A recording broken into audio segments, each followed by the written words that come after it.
Algumas histórias que são contadas deixam a gente impressionados e podem até nos causar arrepios, mesmo sem saber se aquilo de fato aconteceu ou não. No mundo são contados diversos relatos de aparições. Entre elas estão vultos, mulher flutuando, homem sem cabeça, entre outras aparições que causam um medo generalizado. Mas nenhuma aparição no mundo supera o tal homem da capa preta.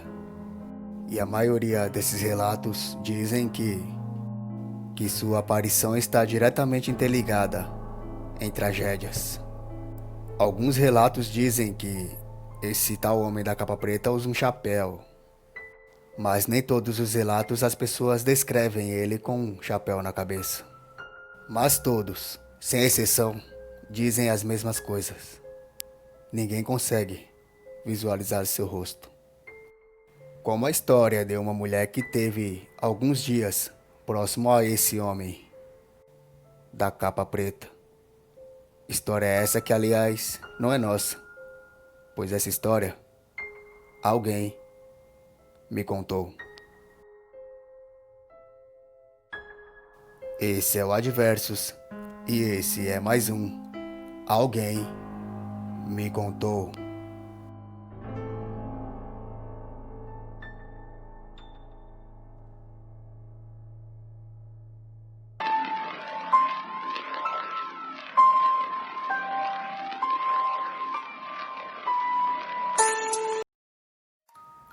Tudo começou com uma brincadeira. Eu estava com alguns amigos num bar. Estávamos todos reunidos, jogando conversa para o ar e tomando algumas cervejas.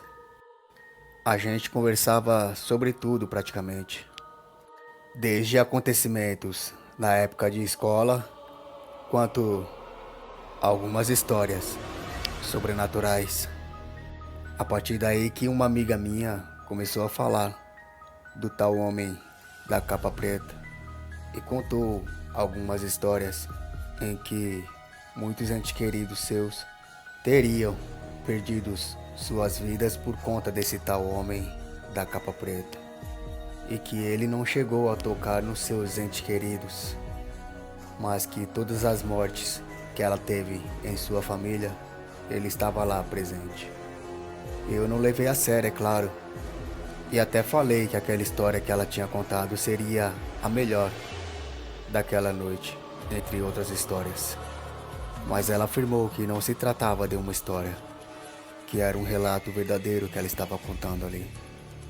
Eu então, insistindo que se tratava de apenas uma brincadeira dela, acabei fazendo um desafio, que cheguei até subir na cadeira para falar. Eu duvido esse tal homem da capa preta levar alguém da minha família. E até hoje eu me arrependo profundamente desse desafio. Após tudo isso, estava chegando a hora de cada um ir para suas casas. E assim eu fiz. Cheguei em casa completamente zonza devido à bebedeira que a gente teve naquela noite. Mas fui para o meu quarto sem chamar a atenção da minha mãe, do meu pai, dos meus irmãos, para que eles não me vissem daquela maneira. Assim que cheguei no quarto, eu abri a porta. Meu quarto estava escuro, mas no canto da parede, próximo à minha cama, pude ver que tinha um homem de chapéu, uma espécie de sombra no canto da parede, com a cabeça baixa. Assim que empurrei a porta, eu vi que aquilo ia levantando a cabeça, como se estivesse olhando para a minha direção. E aquilo me falou com uma voz aterrorizante: você verás. É óbvio que eu gritei para todo mundo acordar naquele momento. Meu pai foi o primeiro a chegar e me viu totalmente assustada e me perguntou o que havia acontecido. Eu disse a ele que tinha visto um homem no canto da parede do meu quarto. Logo minha mãe e meus irmãos chegaram também. Mas minha mãe, vendo minha situação, Devido à bebedeira que tive no bar, ela imaginou que era por conta disso e logo voltou para o seu quarto. Meu pai também. E assim todos voltaram para o seu quarto e eu fui para a sala, dormi no sofá. No outro dia, antes que eu pudesse abrir os olhos, minha mãe me acordaria dizendo que meu tio estava internado, em estado grave no hospital. Ele veio sofrer uma parada cardíaca. Meu tio era um atleta e estava com todos os exames em dia. Então nós corremos imediatamente em direção ao hospital. Enquanto tentávamos pedir informação no balcão para saber onde meu tio estava, eu vi uma sombra de um homem que usava uma capa preta e um chapéu, indo em direção a um corredor. Eu sabia que era o homem que eu tinha visto na noite anterior, mas não pude falar nem para minha mãe nem para meu pai. Eles não iam acreditar em mim. Então a gente viu muitas correrias dentro do hospital. Muitas delas eram médicos. E alguns minutos depois veio a notícia que a gente não queria escutar. Meu tio veio a falecer naquele dia. Eu sabia que foi por conta daquele homem da capa preta, na qual eu levei na brincadeira tudo aquilo.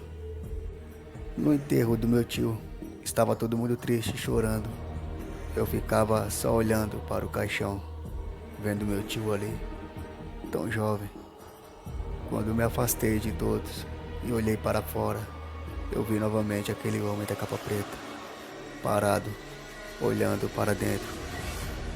E logo ele veio a desaparecer. Uma semana após esse ocorrido, eu estava na casa da minha irmã, com o filhinho dela de 2 anos. A gente conversava quando de repente meu sobrinho começa a se engasgar do nada. Ele não havia colocado nada na boca. A minha irmã entrou em desespero, tentando tirar aquilo da boca do meu sobrinho. E eu, apavorado, olhava para ele. Mas quando eu olho para a minha direita, estava lá ele, aquele homem da capa preta. Eu já sabia o desfecho daquela história. Nós ainda corremos em direção a uma base policial próxima, mas nada pôde ser feito. Era o fim do meu sobrinho lindo. Eu corri em direção a um cemitério próximo e, chorando, eu pedi perdão pela brincadeira que fiz, que não devia ter brincado com ele. Ele havia me levado 2 pessoas a quais eu amava muito. Eu só queria que tudo aquilo se acabasse. Então aquele homem da capa preta aparece na minha frente. Eu não conseguia ver seu rosto, seus olhos. Eu fiquei completamente assustada com aquela aparição. Então eu tentei correr dali e não conseguia. Aquilo se aproximou do meu rosto e falou com uma voz aterrorizante: que não se brinca com aquilo que não se conhece, pois as histórias que você pensa que são brincadeiras, a maioria são pura realidade. E eu não vou parar. Estou apenas começando.